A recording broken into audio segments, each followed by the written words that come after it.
This was such an iconic car in Jaguar's history, and you only have to look at it now to see why. It really was one of the most beautiful cars ever made. Not just the most beautiful Jaguar ever made, but one of the most beautiful cars ever made.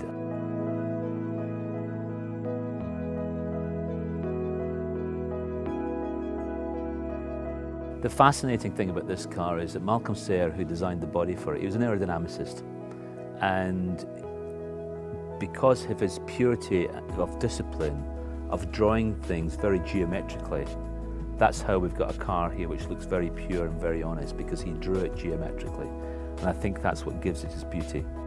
If he'd been much more conscious of the aesthetics, I'm sure he was conscious of the aesthetic, but if he's much more conscious of it, we'd have seen more lines in the car that the car doesn't need. We'd have seen more changes of plane that the car doesn't need. And it was that discipline of his art form of aerodynamics, that created this car. So that to me is the most important aspect of the E-Type. In fact, the E-Type was the third car to go into the Museum of Modern Art in New York as an art piece.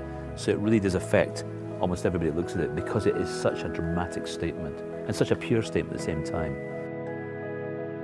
Yeah, I could look at one all day long.